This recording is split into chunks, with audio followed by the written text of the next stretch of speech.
Assalamu alaikum, my name's Adnan. Assalamu alaikum, I'm Brother Billy. Today we have a very interesting interview with an individual with a long political career. He's also an English author, a human rights campaigner, a former diplomat. He's worked alongside Blackburn community back in 2005 and also ran against Jack Straw in the elections. He's an individual who holds a lot of political experience. He's been doing it since the age of 15 and now he's running for an MP of Blackburn. I think with that intro, I think they already know exactly who it is. It's Craig Murray. We're outside his campaign office. We're gonna head in and we're gonna smash out the interview for you guys.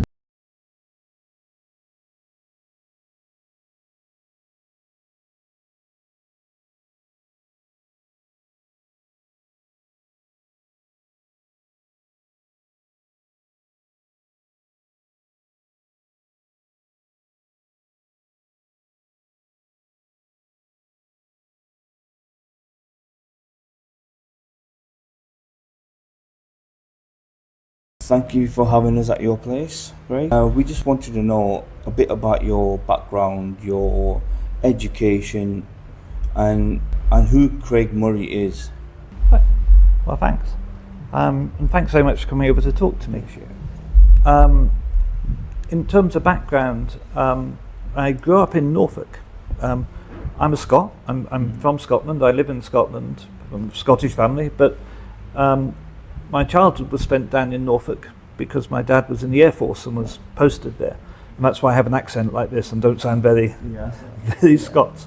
And I'm a Norwich City supporter because I grew up in Norfolk. And but you can't change a football team. Well, once you have a football team, you're stuck with it for life. Ride or die with it. No matter how badly they're doing, you can never trust a man who changes his football team. I'm a Norwich City supporter. I went on to university. I had entirely a state education, and when I was young, not only did you not have to pay tuition fees, you actually got paid to go to university. You actually got a maintenance grant you could live on. You could live entirely on the grant they gave you to go to university. So you left university with no debt at all. And I studied history at university, and after that I went on and joined the Foreign Office. Craig, we live in a day and age where family isn't much thought about when it comes to the youngsters these days because there's so many distractions about. I do know with the older and wiser generation, family is a unit that should never be turned on. Craig, what does family mean to you? Yeah. Well, I think like most people, perhaps my family, is the most important thing in my life. I've got 4 children. I've got 3 sons and 1 daughter, and I've actually been married twice. So I got divorced and remarried 20 years ago, and as a result of that, I'm in a very unusual position. But I've got 2 Christian children and 2 Muslim children. My 2 older children are Christian. My 2 younger children are Muslim. My current wife is a Muslim. We've been together for 20 years. So effectively, I live in a Muslim household. You know the Islamic cultures. I do entirely. I mean, my house is run like an Islamic house. I mean, I should be open. Say I'm not a Muslim. I don't pretend to be. I'm from a Christian tradition. I enormously respect the Muslim tradition and Prophet Allah, and I don't, within my own home, I don't do anything that would offend my wife and children, obviously. That's very important to me. And also, I've lived in Muslim countries as well. So I think actually that's unusual in a sense, and that I have that ability to bridge the cultures. I can speak to both communities in Blackburn in their own terms, which is nice. But I should say all my 4 children get on extremely well with each other. We're like one family all the time. We continually have social events with everyone there, and we all live very close to each other in Scotland. So Craig, I've read a couple of days ago about, obviously we knew we were going to come and see you, so I did a bit of research and just wanted to know about you, UK ambassador for Uzbekistan. How was that job and what was that role? What did it entail? Yeah, Well, I should start by saying that that was like my last job in the Foreign Office. Before that, I served in Nigeria, I served in Cyprus, I served in Poland, I served in Ghana, I served in Uzbekistan, and I had other jobs, because in the Foreign Office you tend to have one job at home, then one abroad, then one at home and one abroad, and you change jobs every 2 or 3 years. Yeah. Uzbekistan as ambassador. As ambassador, you are essentially negotiating for your country's interests. So you may be negotiating trade agreements, you may be intervening on behalf of a particular company that has a difficulty with the government, needs permits or whatever. Yeah. You may be helping individuals who've got themselves into trouble of one kind or another. Yeah. You may be organising visits by ministers. There all kinds of different things you might be doing, and discussing wider policy and trying to get the country you're in to vote the way your country wants them to vote in the United Nations or something along those lines. Uzbekistan was very, very difficult because the government was an absolutely dreadful dictatorship, completely totalitarian, and particularly, although theoretically a Muslim state, they still had all of the Soviet apparatus in place back then, which suppressed the Muslim religion. So almost all the large mosques were closed and turned into museums, for example. Right. And you weren't allowed to pray 5 times a day. If you prayed 5 times a day, you would be arrested. Young men were not allowed to have beards. It was that kind of Soviet-style repression of the Muslim people. So it was really very difficult, and I found it impossible to support that regime, and particularly the level of torture and oppression they were engaged in. The Americans had an air base for the war in Afghanistan. The Americans had an air base in Uzbekistan they used to attack Afghanistan. So Uzbekistan was a close ally of the United States, and that was a war I didn't support either. Yes. So all of that really made it, that really was the end of my diplomatic career, because I just realized that I didn't support what the UK was doing. I didn't support the war in Iraq, I didn't support the war in Afghanistan, and I didn't support the torture of Muslims. I discovered the CIA was bringing people to Uzbekistan to be tortured. Okay. Just as they were taking people off the streets of Germany or Sweden and taking them to Guantanamo Bay, some people were taken under the extraordinary rendition program to Uzbekistan and to the torture chambers there. Right, okay. I tried to stop it. I did everything I could internally to stop it. I couldn't stop it, so I resigned and blew the whistle. That was, if you like, my insight into how evil, it's the only word for it, Western foreign policy can be. And of course, I'd been a part of that machine. So I had to look into my soul and consider my whole life, what I'd done and whether what I'd been doing was the right thing. And I decided to take an entirely different path in my life. So you mentioned whistleblowing. At the time of the time you left Uzbekistan because it was too much, were you affiliated with a party, or were you just as an ambassador for the UK? Yeah. No, I wasn't affiliated with any political party. In fact, as a diplomat, you're not allowed to be affiliated with any political party. So when I was a young man and through university, I first got into politics when I was 15 years old, when I joined the anti-apartheid movement to oppose apartheid in South Africa. Okay. And I also joined the campaign for nuclear disarmament. And in 1977, I joined the Friends of Palestine. So that's how long I've been interested in Palestine. I joined the Friends of Palestine in 1977. In 1980, I was involved with my good friend George Galloway. I was involved in 1980 in the twinning of the city of Dundee with the city of Nablus on the west bank of Palestine. So I was very interested in politics before I joined the diplomatic service. Yeah. When I joined the diplomatic service, I had to give that up. You had to not do any political activity as a condition of being a diplomat. So I hadn't done any, I had this kind of gap of the 22 years I was a diplomat when I didn't do politics. But then, as I said, of course, it's a form of politics, but it's governmental politics. Yeah. It didn't matter who the government was. I knew Mrs. Thatcher personally quite well. I worked for the Tories when the Tories were in power. When Labour were in power, I worked for Labour. I was a diplomat. But then I gave that entirely up because of the torture and extraordinary rendition.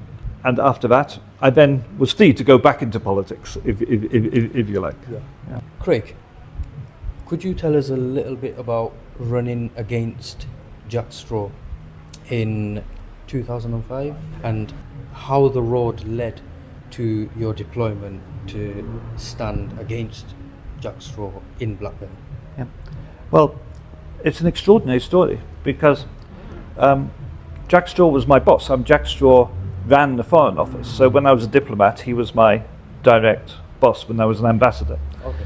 And it was Jack Straw who told the lies about Iraqi weapons of mass destruction. And I'd been the head of the Foreign Office Department, which was called the Embargo Surveillance Center, which monitored Iraqi attempts at arms procurement and arms production. So I knew that Jack Straw was lying deliberately, not accidentally. It wasn't he thought they were Iraqi WMD and they weren't. He knew there were no Iraqi WMD. We knew. And on the back of that, they invaded Iraq and killed 1 million people just to get the oil. Yeah. That's the truth. And also, it was Jack Straw who, I was told directly by the Foreign Office's chief legal advisor, that Jack Straw had approved the use of intelligence from torture in Uzbekistan. So I thought, well, people should know this. People should know about what is happening. And I resigned from the Foreign Office in, I think it was February 2005 when I finally resigned. And 2 months later, there was a general election. Right. So I thought, I'll go and stand against Jack Straw and I'll tell the world what he has done. Yeah. So I arrived here in Blackburn. I wasn't a member of any political party. It was just me.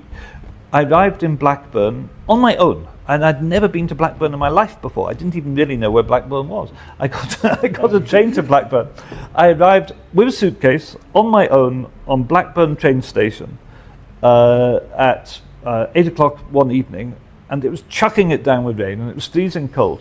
And I got here, and I thought there must be a hotel somewhere. And I was wandering around the streets looking for a hotel to stand against him in the election. And I had nobody. I knew no one. I had no office. I had no money. I had no anything.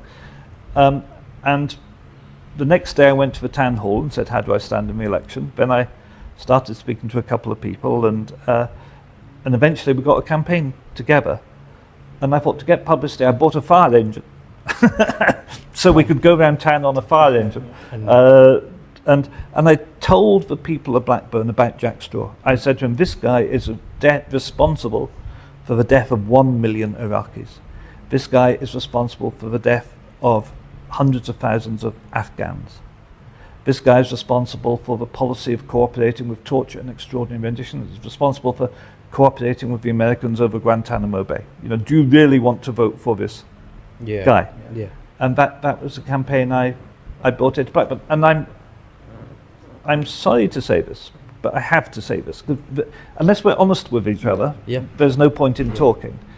I think it will always be a disgrace on the Muslims of Blackburn that after Jack Straw started the Iraq War, killed 1 million people, did it on the basis of lies, after he personally okayed the torture and extraordinary rendition program, people here, the Muslim community here, still overwhelmingly supported Jack Straw and Labour. And I think that was just as bad, if not worse, than if the Muslim community supported Labour now over Gaza. Just as bad. What they did to Iraq is just as bad as what the Israelis are doing to Gaza. And I genuinely find that very difficult, And I understand that when the communities first came here, they faced a lot of bad living conditions. They faced exploitation as a workforce, and they faced racism. And the Labour Party stood up for them. So I understand they thought they should stand up for the Labour Party. Sort of like a loyalty. And that loyalty grew, and then Jack Straw benefited from that loyalty, and people didn't see how how evil his actions had been, how evil what Tony Blair and Jack Straw did to Iraq and Afghanistan was a terrible, terrible thing. But I understand how people were blinded by the loyalty that came from Labour's support for them as a community when they were exploited. But still, it was wrong. Yeah, it was wrong. Yeah. I think back then in 2005, there was social media wasn't prevalent. Videos on the internet you'd never really heard of, things like that. So people couldn't really get the information, so they were just relying on propaganda. Yeah. If that's the right way to use it. That's an extremely important point, and you're absolutely right. In Mosul alone, the Americans killed as many people as the Israelis have killed in Gaza. Yeah. Right? But we couldn't see it because people didn't have mobile phones, didn't have smartphones in those days. So people like me knew it, and a few people who were paying attention knew it. The BBC didn't tell you. Like the BBC still don't tell you the truth about Gaza. You know, the mainstream media will never tell you what they're doing. It's only now we can actually see because we've got other sources of information available to us. In those days, people were propagandized, and propaganda was much more effective. So that's true. It didn't have the immediacy, and of course the BBC were telling you it wasn't true. It's only now we know it was absolutely true. Like back then, they could lie and say what they want to say, and we would basically soak it all in. Cause I remember being 12 or 13 when it happened, 9/11, and all we ever heard was Muslims this, Muslim that, Muslim, and that's all we had to go by. But now, with the age of technology, we could just call people out on their lies, with references. And it was horrible because it was used to spark Islamophobia in the UK, and it was used as a tool by racists, and it was used to attack the Muslim community. And the propaganda here in the UK was amazing. I'm not sure if you remember, you won't remember, you'd have been too young, but there was, for example, there were all kinds of alleged terror plots here, which weren't terror plots at all, and they were always on the front page of the papers. And there was one in Manchester, there's one called the Easter bomb plot, where they claimed that Muslims were planning to blow up somewhere Easter, and they raided about 12 houses, and they took about 8 young Muslim men into jail, who were in jail for years. And in the end, they were released and found entirely innocent. They hadn't done anything wrong. But when they were released, the BBC and all the newspapers said police had found bomb-making ingredients in their kitchens. And do you know what it turned out that was? Sugar. Oh my days. Because sugar can be the ingredient of a bomb. Police had found bomb-making, they'd all got sugar in their kitchen. And then when they were released, and it was found, the Easter bomb plot didn't exist, right? It was a fiction. When they were released, when they were arrested, it was a front page news in every paper, and it was a lead news on the BBC. When they released, it was like that much on, page 27 of the Guardian. Because the propaganda against Muslims at that time, and that's where things like the Prevent program come from, which is a horrible tool used, whatever they pretend, it's used almost entirely against Muslims. That's where the Counter-Terrorism Act comes from, which is used to stop and search young Muslims for no reason all the time. All of this Islamophobia was generated deliberately at that time. Honing in on what you have mentioned about Jack Straw and his complicity in Iraq and his lies, and that he was your boss and you knew him. Did you then choose to come to Blackburn on that basis? Because you've mentioned you're from Edinburgh and you've lived in Norfolk. So why Blackburn out of all of the places? But when I first came to Blackburn, it was entirely because of Jack Straw. And if Jack Straw had been in Edinburgh, I'd have stayed in Edinburgh. If he was in Brighton, I'd have gone to Brighton. I was chasing Jack Straw because he was a man with blood on his hands, and I wanted people to know that, and I wanted to hold him accountable at the ballot box. So that's why I came here in 2005. And then we've got a repeat of the situation, because for me, what Keir Starmer's done over the Gaza genocide, where he's refused to back the ceasefire, where he said it's self-defense by Israel, where he's refused to call for a halt to arms sales to Israel, where he's refused to say Israel is committing war crimes.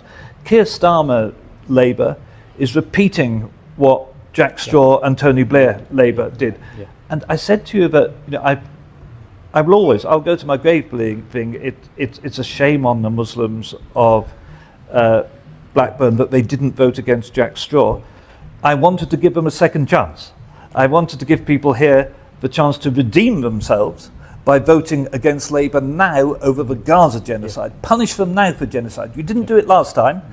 Have a chance now. Punish them now for genocide. So I thought I would come back and give it another go. And that's genuinely it. After you decided to leave and come to Blackburn, run against Jack Straw, and it didn't work out for you then, what did you do from then till now? Well, for a while I lived down in the UK because that's where I was able to make a living with my journalism and stuff. I lived down in London. I lived in Ramsgate.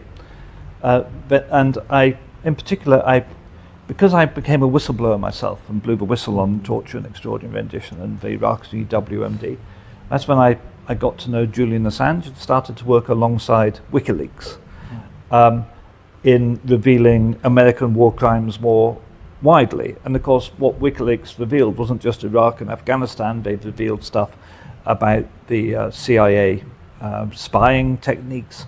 And of course, they revealed all the documents, all the American diplomatic cables that showed the corruption in Arab states and the way that Arab leaderships were often in hock to the CIA. And that led to the start of the Arab Spring. That led to the start of the Arab Spring revolutions.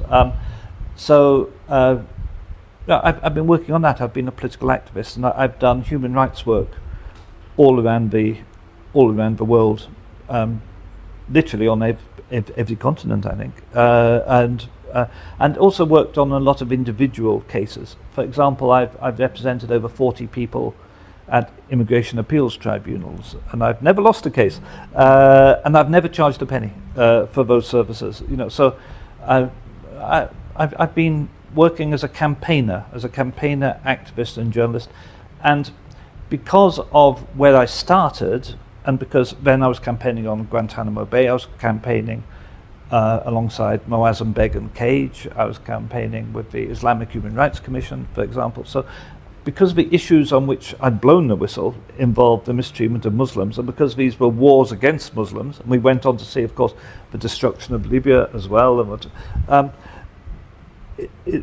it happened that most of that was activity in defence of Muslims. That's mostly what I've been doing. We want to know, for someone who doesn't know much about what you stand for, your ideas, your mandate, what you plan on putting forward once you are elected. Okay. Well, there are two strings to that, okay, if you like. The first is to use Parliament as a platform to continue my international human rights work.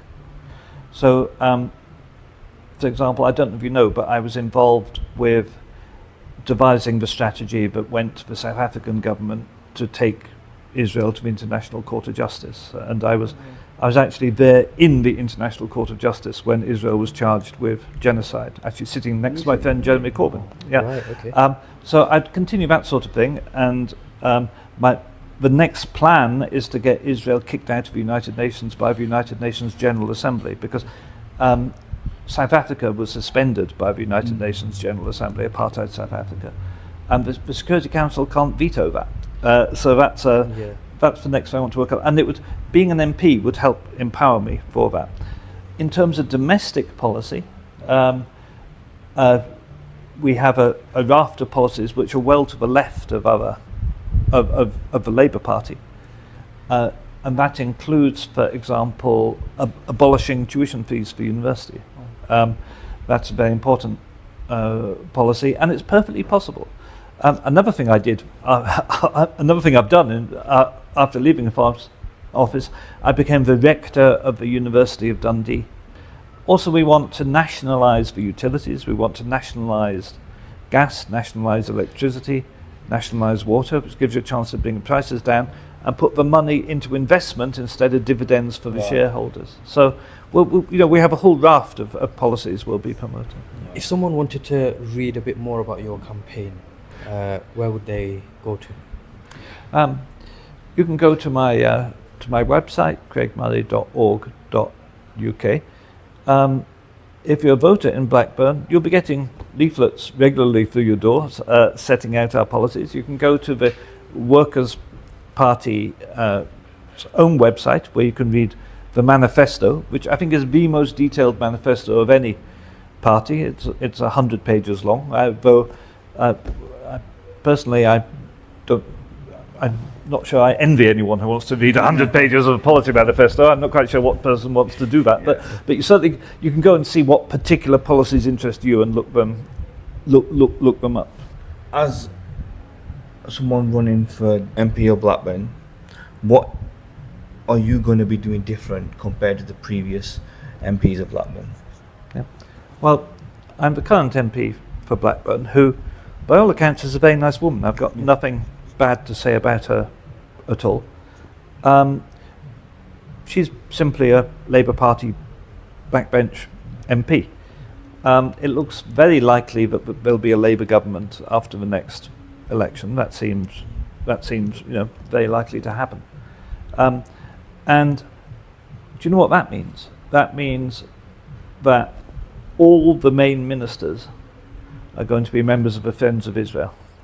Keir Starmer is a member of Labour Friends of Israel. Angela Rayner is a member of Labour Friends of Israel. Yvette Cooper, member of Labour Friends of Israel. Rachel Reeves, member of Labour Friends of Israel. They're actually going to be more Zionist than the Tories. They're actually more Zionist than the Tories. Right. Do you want someone sitting behind them, supporting them and voting for them, or do you want to have someone sitting opposing them in the House of Commons? Yeah. And I'm going to be opposing them very, very hard, especially on things like arms sales to Israel. But also, I'm going to support our policies, like ending university tuition fees, as I say. And basically, we're just much more left-wing. We're not... Labour's in favour of a 25% increase in defence spending. That's totally crazy. That's a policy choice, and that's about £70 billion a year that could go to improve the health service. It could go to improve all kinds of things for ordinary people. We could bring back funding for youth work, which has almost entirely disappeared. The policy choices I will advocate are very, very different to the policy choices of the Labour Party. In terms of ending tuition fees, we know from previous parties like the Lib Dems who tried that in the past, didn't really succeed. Could you give us a bit more of an insight into that? Because I think it's important as we're trying to reach the younger demographic. Yeah. Well, again, it's a policy choice of what you spend your money on, quite simply. I live in Edinburgh, as you know now, and if I win the election, I'll live in Blackburn forever. But in Scotland, we don't have tuition fees. If you're a Scottish student and you go to a Scottish university, you pay no tuition fees. Because that's the way the Scottish government chooses to spend its money. Education is devolved in Scotland. So it's perfectly possible to do. It's not this thing that Keir Starmer says, it's impossible, we can't afford it. Of course it's possible. You do it how can you say something is impossible when you do it in Scotland? Those things are absolutely matters of policy choice. And there's several things. I mean, one thing you can do is tax wealthy people more, because the gap in wealth in society is as big as it's ever been, and is growing at the fastest rate ever. It's growing even faster than it was growing in the 19th century, the gap between the rich and the poor. And you've got people worth billions and billions, and you've got people feeding their kids. Here in Blackburn, you've got people feeding their kids out of food banks, while you've got billionaires. And that's a result partly of a system of capital and bank finance designed to reward people who already have capital. Because if you haven't got any money to start with, no matter how good your ideas are, you'll never get finance to do anything. And it's partly a result of a failure of taxation, just a refusal to tax the wealthy, money that they can very well afford. So you're saying we could abolish the student loans, but the government right now, the Conservatives, choose not to. They choose not to. They choose to spend huge amounts on weapons, in particular, For, the truth of the matter is neither China nor Russia has any interest in attacking the United Kingdom. The Chinese army isn't suddenly going to appear in Mill Hill. That is not going to happen. And yet, for some reason, we have to configure our armed forces as though we believe that's a real danger. And it's not, and it's all for kickbacks. The armaments industry is the most corrupt industry there is, and it's kickbacks to the politicians and the civil servants. Let's not spend quite so much on nuclear weapons, and let's have better university education free for kids. On the back of what you said, is it almost as if Labour is the new soft version of Tories, Conservatives, and has the line blurred so much between Labour and Conservatives that if you're voting for Labour, essentially you're not really voting for Labour, you're just voting for Conservatives? Well, I think the simple thing to say is if you're voting for Labour, you're an idiot. Thankfully. And it's worse than you said, actually. Yeah. Labour aren't the soft Conservatives, Labour are the hard Conservatives. Okay. If you watch the debates between Starmer and Sunak, and again, I'm not sending you to sleep, they're dreadful, but if you watch the debates between Starmer and Sunak, Starmer is attacking Sunak from the right. Sunak is saying, we're going to cut immigration, we're going to control immigration, we're going to stop these people coming in. Starmer's saying, we're going to be even better at cutting immigration, we're going to cut immigration more, we're going to be harder on people. Yeah. He even said he would like to send flights of asylum seekers out of the country if it can be done under international law. I mean, what sort of things that you've got asylum seekers who risk their lives to get here, and they're coming from situations Western governments created. They're coming from the wars we created by invading other countries. And then you want to stick them on a plane and shove them back to some hellhole in Africa, and Starmer's saying that's fine. You've got Labour saying Tories planning to spend too much money on things, and we should. They're trying to be more Thatcher than Thatcher, saying that we should just cut government spending. There's nothing left-wing about Labour anymore. There's just nothing there. And instead of them being two parties with different ideologies, it's just two groups of people wanting to get their hands in the till. That's what politics has become in this country. Sorry, I got passionate there. That's what we like to see. No, at the moment in time, actually for a long time, not just now, we've had a lack of funding for a numerous amount of things in Blackburn. For example, the potholes. Yeah. For example, like the pothole, you can't drive on the road without popping a tyre. It's gone so bad. Schools, and the one closest to me is children going without food in schools in 2024. If you're elected, what would you do about such problems in our town? Yeah, no, I mean, everyone's noticed the potholes, and they're not horrible.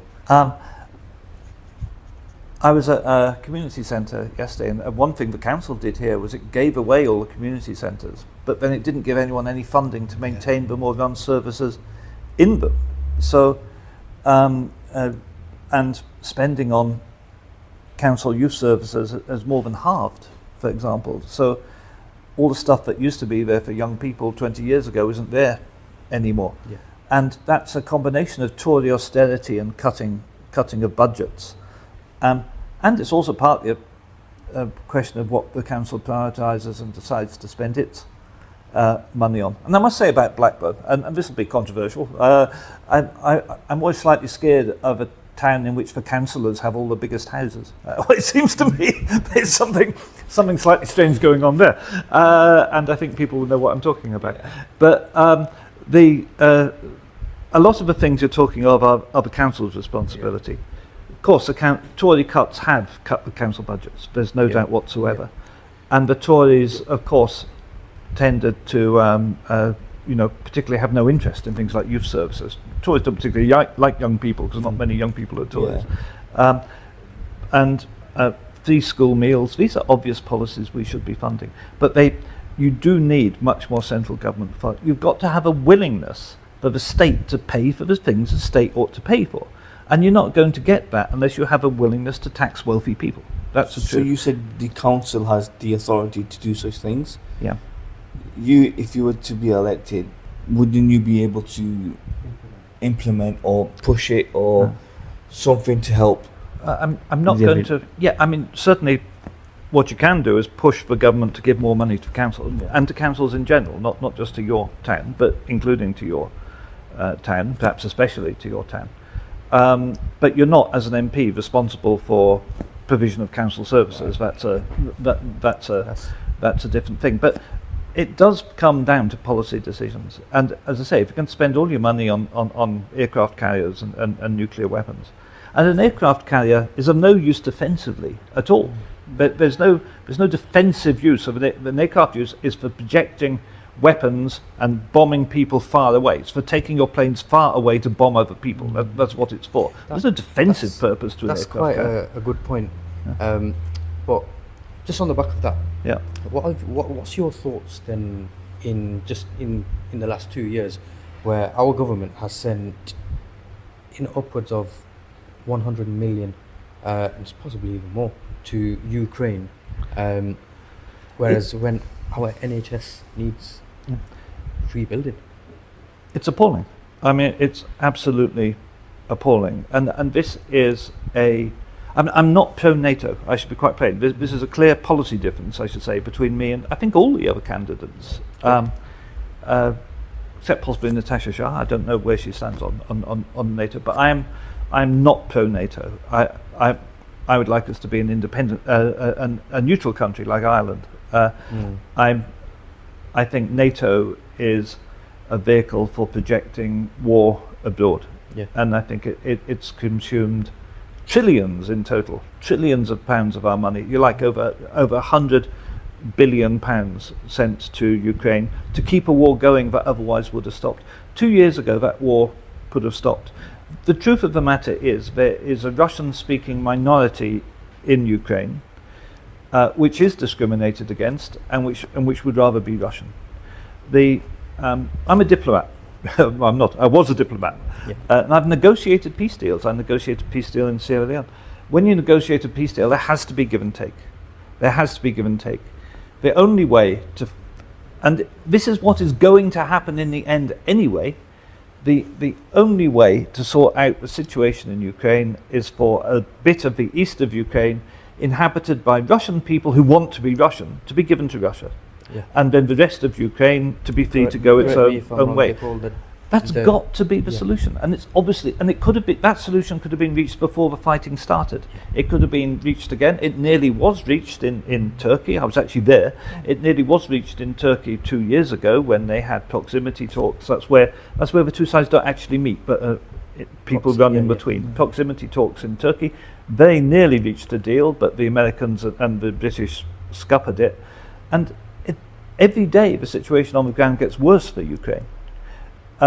The only way to achieve victory over Russia would be to use a degree of force against Russia projected right into Russia itself, which is going to start a nuclear war and we will all die. There's just no common sense in this. That war has to be stopped. And as you say, we've wasted £100 billion. We could have spent, just think, what could be done. All of the social problems we've been talking of pretty well could have been solved for a while with £100 billion. We just want to get just a bit of information, your thoughts on what you think of the NHS waiting times, especially in this day and age when you're waiting almost 2 hours just to book an appointment, forget even speaking to a GP.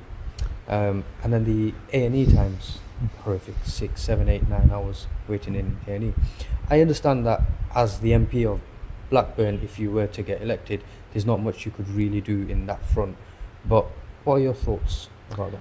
Well, it's horrible. We've all seen the NHS decline. In my lifetime, I've seen it decline from a service where again, this makes me sound very old, like I'm talking about, the doctor used to come on his horse and cart. But when I was young, if you got sick in the evening, the GP would come to your house and see you. If you suddenly got a high temperature at 11 o'clock at night, you'd phone up the GP. He'd know who you were. He'd have known your family for years, and he'd turn up at 11 o'clock in the evening and see you and look after you and give you some medicine or whatever. And that was part of the service. That was an accepted part of the service. Can you imagine that ever happening today? I mean, unless you're actually dying, get to see the GP at all in the first place, it's almost impossible. And one thing which is awful is you end up giving details. You end up to get an appointment with a GP, because they're trying to protect the GPs because there's not enough of them and they haven't got enough time. They're trying to protect them from patients seeing too many people. So they're trying to persuade you don't need to see the GP. So the receptionist is asking you what's wrong with you. Well, a receptionist isn't a doctor or a health professional. You may have things wrong with you don't want to discuss with maybe personal things. All kinds of parts of the body you might not want to discuss with the receptionist.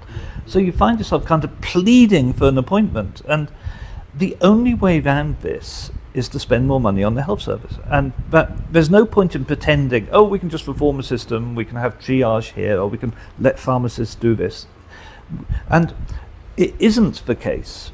It's a myth that we spend more on healthcare than other countries. We spend a much lower percentage of our GDP on healthcare than does Germany or France. And again, it's a matter of policy choice. We're just spending money. Well, two things. We're not taxing enough, so we're not getting enough money into the system.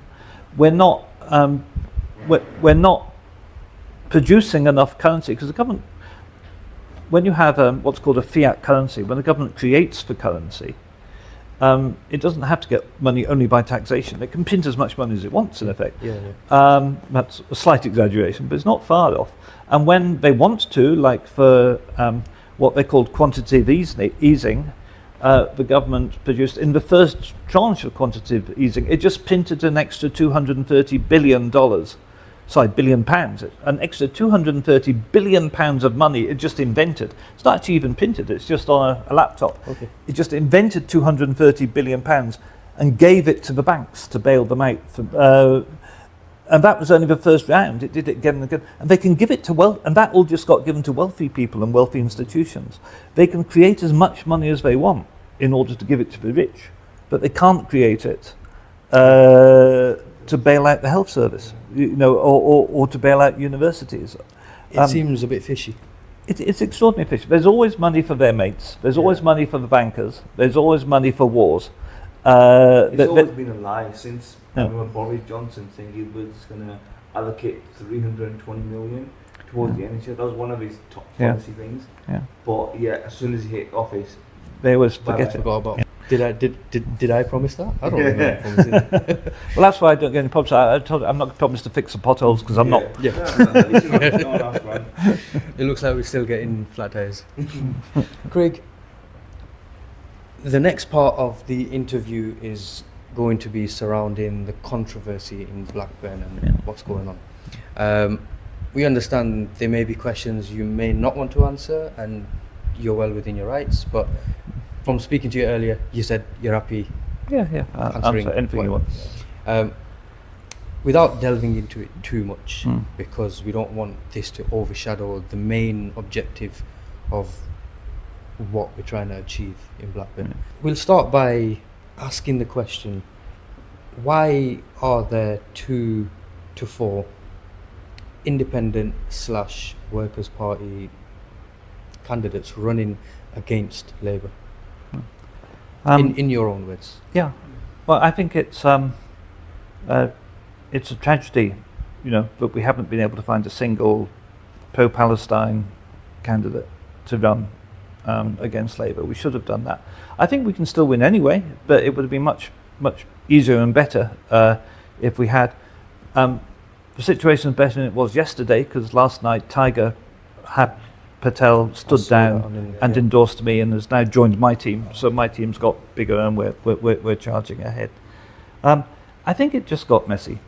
What happened, and I have no objection to going into the details, but what happened is Tiger said he was standing first, back about last December, approximately. And Tiger's, I think, is genuinely a very good man with a good heart who wished to stand. There are a number of reasons why I don't think he's really qualified to be an MP, and I don't think, at the moment, he may become more qualified in the future. And I don't think he would have won. I don't think he could have won. So I agreed to stand. I told you about that I stood here before, and then when I saw what Keir Starmer was doing, I thought I'd come back here. So I took standings, and in March we declared my candidacy for the Workers' Party.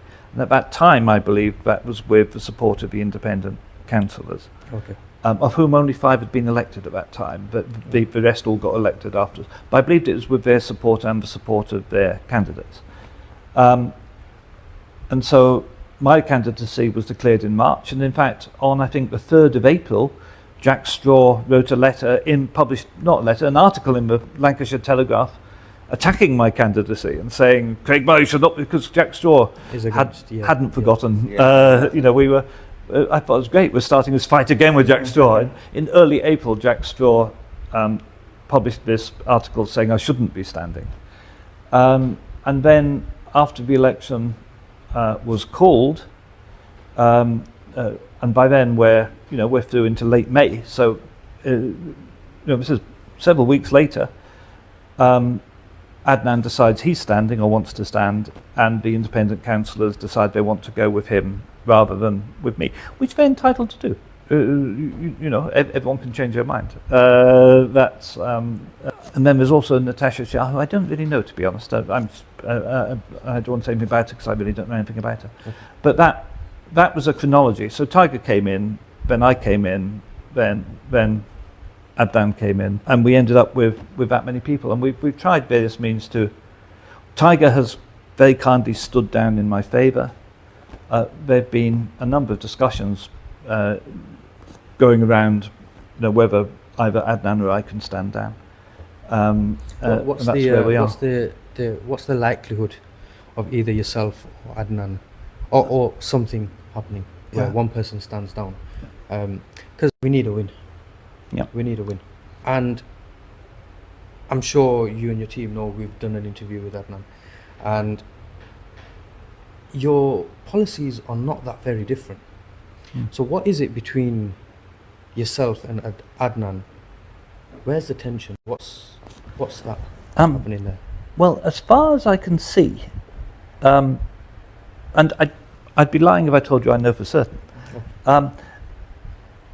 But from what I'm told, there seem to be 2 strands. Firstly, they seem to have a problem with, I'm from a Workers' Party, they seem to have a problem with George Galloway over George Galloway's views on Syria.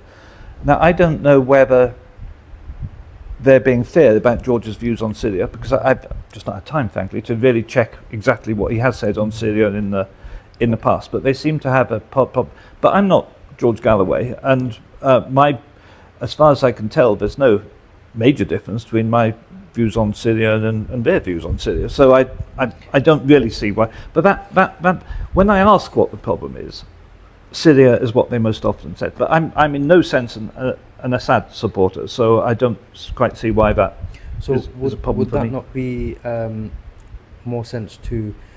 I don't mean to start anything, and I'm not trying to start anything here. But if after a bit of research you found that George Galloway did support Assad and the butcher of Muslims in Syria, where would that leave you in terms of working with George Galloway? Well, there are lots of things I disagree with George on. Okay. I mean, I disagree strongly with George on Scottish independence, for example. I've always been strongly in favour of Scottish independence. And there are all kinds of things I disagree with George on. I've known him for years and years and years. We decided to put aside our differences for Gaza. Okay. Yeah, because we could. I'm sure if you and I stayed long enough, we'd find something we disagree on a lot, and we could say, okay, I'm not work with you anymore. I hate you. You disagree on this. But instead, let's come together for Gaza. Let's not find the issue we disagree on and then all fall out. I think that's just stupid. We're trying to unite for Gaza here. So that's my answer to you. And I think it's very unlikely George supports Assad, to be perfectly honest, because that would be a bit strange. And I should say, just to be perfectly clear, when the Arab Spring started and the democratic revolution against Assad started, I would have been delighted if it succeeded. I'd have been delighted to see the back of Assad. I think he and his family had a terrible human rights record for decades and decades and decades. Yeah. After that failed and the civil war all got very messy, you then had the CIA get involved and Israel get involved. And when you're looking at people like ISIS and al-Nusra and Daesh, they're Israel and CIA fronts to a large extent. They've been supported by. So at that stage, it all becomes much more complicated because you've got a lot of people fighting, and you can't say who are the goodies. I can't see any goodies. So that's more complicated. And so I think people who have I think anybody who has an absolutely black and white version of the Syrian situation is wrong. It's more subjective in a sense. Yeah, it's complicated. Yeah, it's because our lovely managers that's behind the camera, we were having a conversation with him a couple of days ago about all of this, and he brought up a really good point. I still don't know where I am with it, but he said, if you weren't, and I'm not saying you should, but if you weren't to support or slightly agree with the Assad side of Syria, then who would you be supporting? You would be supporting the American side, and we all know what America. Yeah, that's exactly the point I'm trying to make. And the way I put it this way is that I don't support Assad, and I don't support the CIA in Israel. And that's unfortunately for the people of Syria, just the way the things turned out. The choice turned into that, and that's horrible, and not what we want at all. And so. The fact that I won't support CIA and Israeli-backed groups does not make me an Assad supporter. I don't know if you know, recently Adnan's team recently released an audio recording. Do you know about the audio recording? Have you had a chance to listen to it? I do. Well, I don't have to listen to it because I was there. Fair enough. What are your thoughts about this audio recording? Okay. I'll take you through what happened from my viewpoint. Yeah. That's fine. As I say, in March, I had a meeting in Rochdale. When I said I'd like to stand in Blackburn, George won in Rochdale, and I'd already, before that happened, I'd already been put on Twitter, I might come stand in Blackburn again. George got in touch with me, said, do you want to come stand in Blackburn again? I said, well, only if local people want me to. And George said that, I didn't know this, George told me that there's a group of independent councillors who had split from Labour, and they wanted me to stand. They wanted me to come back and stand again. They remembered that I'd done it before, and they wanted me to come. And so I flew from Greece. I was actually in Greece when I had a conversation with George, and I flew specially to Blackburn from Greece for this meeting in Rochdale in George's office. And I got there, and I met Councillor Salim Sadat, one of the independent councillors, and his nephew, a young man called Ibrahim Sadat. Okay. And my understanding was, I was told that Ibrahim was from a Muslim vote, though Ibrahim says he actually wasn't from a Muslim vote. He's connected to them, but he's not sort of officially representing them. But anyway, in that meeting I said, and when I flew back from Greece, I had been expecting to see all the independent councillors. I didn't expect to only see one of them.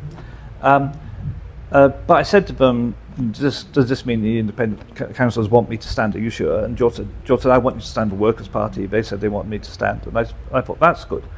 So we all shook hands. Then I went back to Greece again, because I was having an operation on my shoulder there. And I stayed there a couple more weeks. And then I got called back to this meeting that happened in Bangor Street that there's been so much controversy about. And again, it was Councillor Salim Sadat who told me about that meeting and asked me to come to it.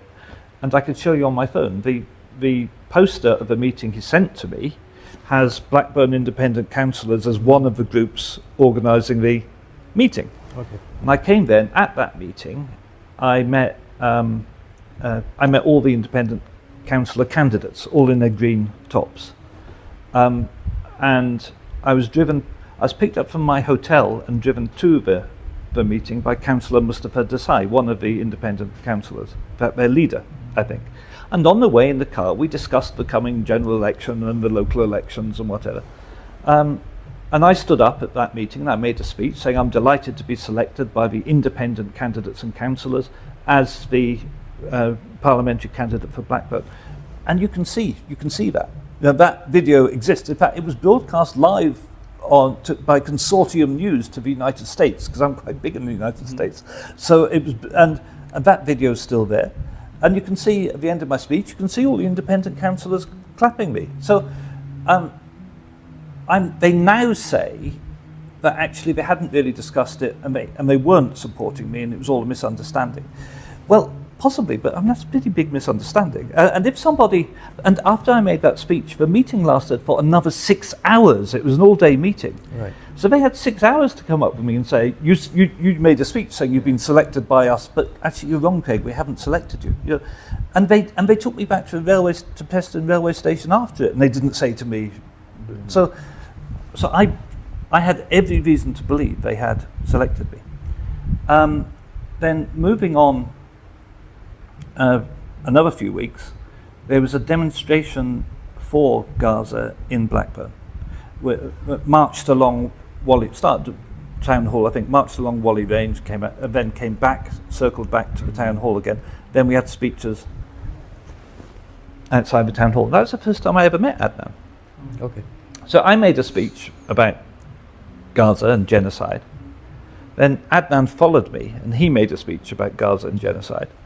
And during his speech, he suddenly stopped talking about Gaza and genocide, and he said, and we do not want outsiders coming down into Blackburn, dividing our communities. And as I was the only outsider there, I thought, why is he talking about me? Yeah. And Tiger Patel was standing next to me, and I turned to Tiger. I said, Tiger, is he talking about me? And Tiger said to me, he wants to be the MP. And I thought, because I'd never seen Adnan before in my life. I didn't know of his existence. So I said to Adnan, do you want to come? After the meeting, I said to Adnan, do you want to come to Cafe Espresso and have a coffee? Yeah. And talk this over? Because Tiger tells me you want to be the MP. But I'm standing, and there's no point in us both standing. That's what I said to him. I invited him for a coffee. The two of us met. We were alone. There was nobody else with us. And I said to him, well, what do we do? I said, well, there's no point in us both standing. Let's have a public meeting. I'll make a speech, you make a speech. Anyone can come who lives in Blackburn, and we'll have a vote at the end, and the loser stands down. Let's do that. That's what I put to him. Right. Sounds better. And he said, no, let's not do that. He said, I'd like to have the 13 independent councillors decide. And I said, well, they've already chosen me. He said, no, I think they've changed their mind. Let's let the 13 independent councillors decide. But I wanted the public meeting idea, and he wanted the 13 councillors idea. Okay. And I might say the reason I didn't want the 13 councillors is you're to be the MP for all of Blackburn, not just the Asians of Blackburn, and all the areas of Blackburn, not just the Asian areas of Blackburn. So why would it be just them who decides, the candidate for all of Blackburn? Right. So that's why I wasn't in favour of that. Not to mention it's just fairer to have anyone can come, anyone can vote sort of thing. But he was quite keen on that. But we didn't decide the issue. And to be fair to Adnan, and to be fair to both of us, we both believed, I think, that we'd got time, because everyone didn't think the general election was going to be till October. Yeah. Then I go back to Edinburgh after the demonstration, and approximately 2 weeks later, suddenly Rishi Sunak stands in the rain and calls the election. Yeah. And then the next day I get a phone call from Councillor Datt saying, you've got to come down and meet the independent councillors. But from my viewpoint, it wasn't a hustings. I hadn't, and it isn't a hustings. A hustings is a public meeting. This was not a hustings. You can't call it a hustings. And I hadn't ever agreed that they would decide who they wanted as a candidate and the loser would step down. They were perfectly entitled to decide. They're allowed to change their mind. They had said they would back me. They had. If they changed their mind, they were entitled. You can change your mind, but they weren't entitled to expect me to back down because they changed their mind. Because I said there's all the rest of Blackburn, which they don't represent. So, so that was the meeting that was recorded, and I agreed to meet them. I told them why I thought they should continue to back me. And at that meeting, I'm asked if you listen to the full recording and not the 4-minute little clips, rather deceptively edited. If you listen to the full recording, I'm asked if I will stand down if they don't want to back me. I said, well, I'll have to seriously think about it. At no stage do I say I will back down, and you can listen to it. I just don't. I don't say I will back down. I say I will have to think about it, and that's what happened. Yeah. That's the full story of what happened. In our recent interview with Adnan, he says, and I say he says, that George Galloway attended.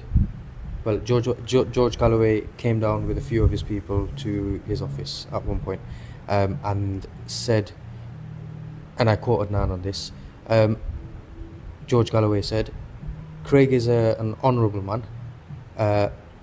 If he needs to step down, then he will step down. It's on my YouTube podcast. You're more than welcome to watch it at some point. Is this news to you? I don't know what happened at that meeting. I wasn't there. Okay. I knew George came and had a meeting with Adnan. Yeah. George, that is different to what George says. I understand they secretly recorded that meeting. I've not heard that secret recording. Okay. So I actually don't know. What George told me was he was going to say to Adnan, look, Craig was here in March. Craig was adopted and announced in March. He's standing here. He's the best candidate for here.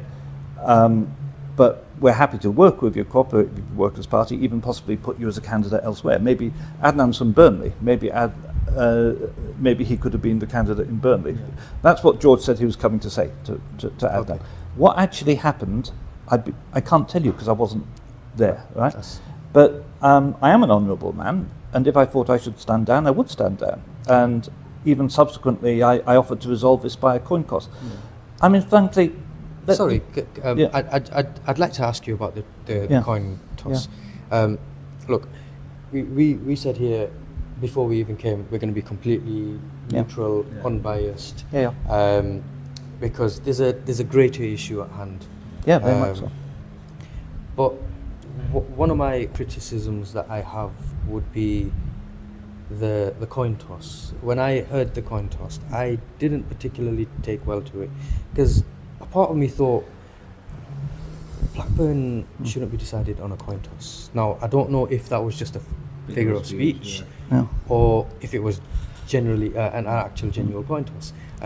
Could you elaborate a bit more on that, please? Well, I'd start by saying I thought it was a stupid idea. When the idea was first put to me, I was horrified by it, and I thought that this is completely crazy. Who was it that gave you the idea of the coin toss?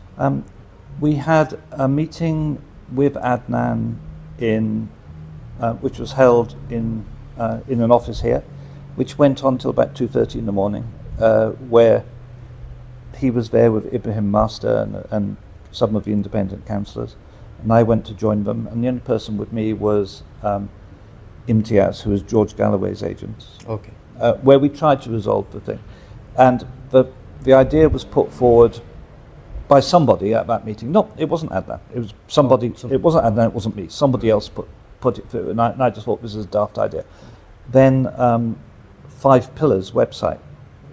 Oh, okay, yeah. They put Roshan Saleh. They put it forward as an idea, because I understand that's what was done in Lambeth when. Not in Bethnal Green, where Akanji decided to step down. Yeah. I understand that Akanji and a very respected Muslim scholar were both standing, and that was decided on a coin toss. And that gave people the idea that this might be a way to resolve it. And I was, to be honest, I was pressurised quite heavily to agree. And in the end, I agreed, even though I didn't like the idea at all. Yeah. But I thought, in the interests of, fairness and actually resolving this problem, and I want to be absolutely honest with you here. Yeah. I'm a former British ambassador. It's very, very difficult to get to be a British ambassador. When I joined the Foreign Office, in the fast stream of diplomatic service, it's done by examination and interview. There were 80,000 applicants for 22 positions. I have a first-class honours degree. I've been a rector of a university. I've written 5 books. I devised the strategy which went to the South African government by which they took Israel to the International Court of Justice. I've addressed the United Nations Human Rights Committee. Any objective person would have to say I'm far better qualified for this job than Adnan. I just am. Maybe when he's my age, maybe he will be. And I hope when he's my age, he will be. But today, there's no doubt to it. You would be mad. You'd have to be, insane to believe that I was not the better qualified person for the job. So for me to agree to a coin toss, in my view, was showing extreme humility on my part and deferring my white hair and my years of experience and all the work I've done to give somebody with far less an even chance. I know the coin toss is a daft idea, and I didn't want to agree it, but by agreeing it, I thought I was showing enormous humility from my position, and that's still my view. And he refused it, as he had the right to do, and that's fine. He's refused it, so now we're both standing, and we go ahead, and that's where we are. Within Blackburn, how many votes are you expected to get for your campaign? That's almost impossible. Well, I mean, like rough like, what you estimate you possibly may get. I think in this election, Blackburn can probably be won with about 15,000 votes. Right. In the last election, Labour got about 28,000 out of 45,000 votes cast.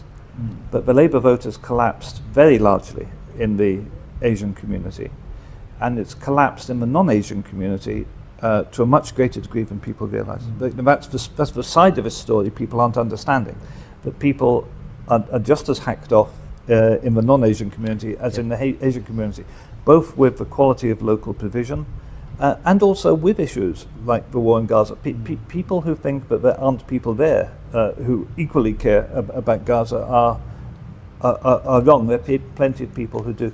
And then there's the other side of things, which is the loss of votes from Labour to Reform. So I can see the Labour vote falling from 29,000. I can see it halving. I can see a situation where the Labour vote halves. And some of that vote will come to me. I'll pick up a very substantial vote here among the... There are a lot of Muslims in Blackburn who know my record and know my history and know what I've done over the years for Muslims, and who want the best qualified candidate, who aren't just going to vote for somebody because he's, as he says, I am of you and you are of me, meaning I'm an Asian Muslim, you are an Asian Muslim, because that's what Adnan's campaign boils down to. Right. And if a white person did it, you'd call it racist. You condemn Israel and you stand in solidarity with the Palestinians. If you're elected as an MP of Blackburn, what would you do to help the cause for the Palestinian people? What would be in your power to do? Well, I would be able to daily question the government on things like arms sales to Israel. Because I used to be in the Foreign Office for all those years, and I was in the senior management of the Foreign Office for 6 years. I know, for example, the Foreign Office legal advisors, and if we can get hold of the legal advice that says that arms sales to Israel are illegal, and we believe that legal advice exists within the Foreign Office, then we can actually stop arms sales to Israel. There are things you can do. But I also want to make the point that when I say I support Palestine, I absolutely mean it. I support the Palestinian right to armed resistance. There are a lot of people who say, "Oh, I support Palestine. Oh, but please don't shoot back." Yeah. I support the Palestinian right to armed resistance, and I want to see the abolition of the state of Israel. I don't want a two-state solution. Israel is an evil apartheid state that must be removed. I want a single state of Palestine, covering all the lands of Palestine, including what is currently Israel, and where everybody lives. And nobody is discriminated against according to their race or religion. So, my stance on Palestine, it's not the things that Kate can say. Oh, I support Palestine too.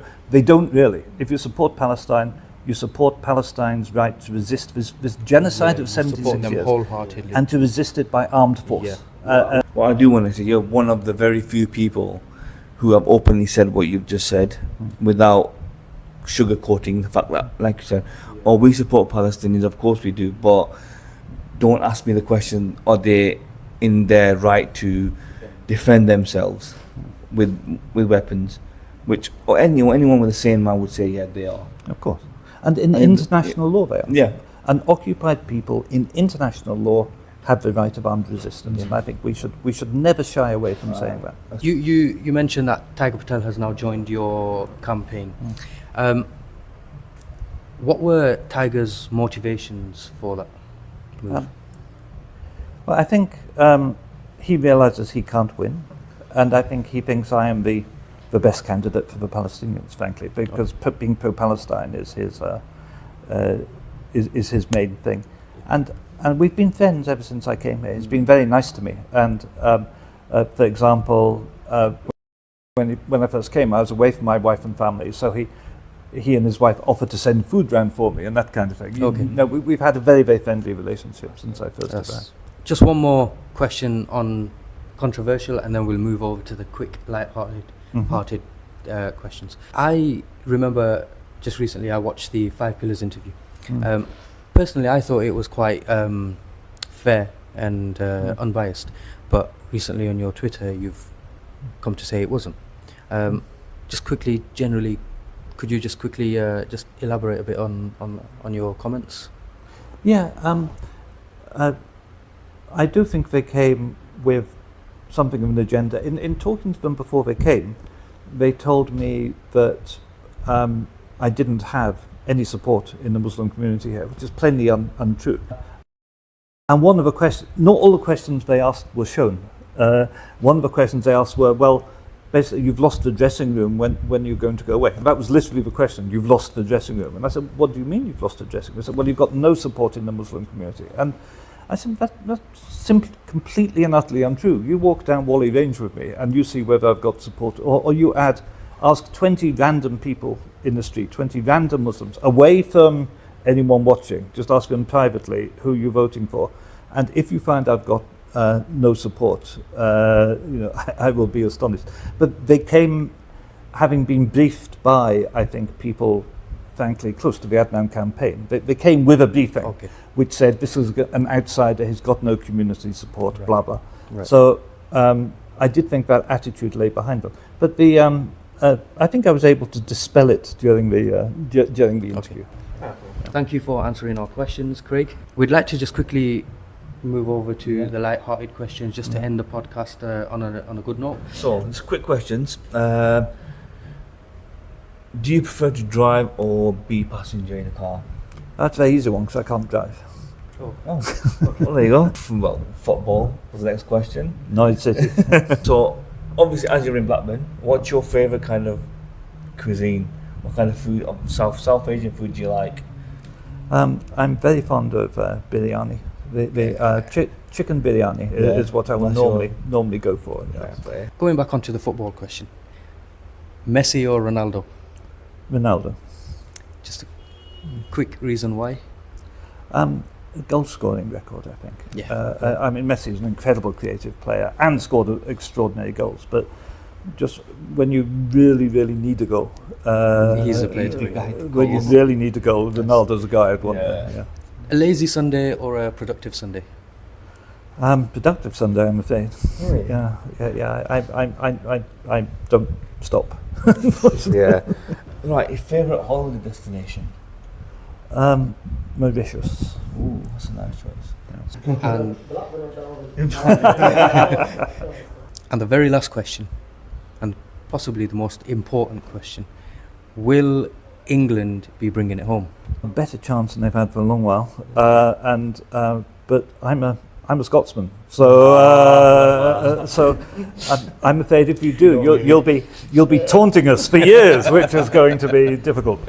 Craig Murray, it's been an absolute pleasure. Thank you for inviting us, and extend our thanks to your team as well. And hopefully we can make many more interviews in the future. Yeah, hope so too. Lovely to meet you. Thank you very much.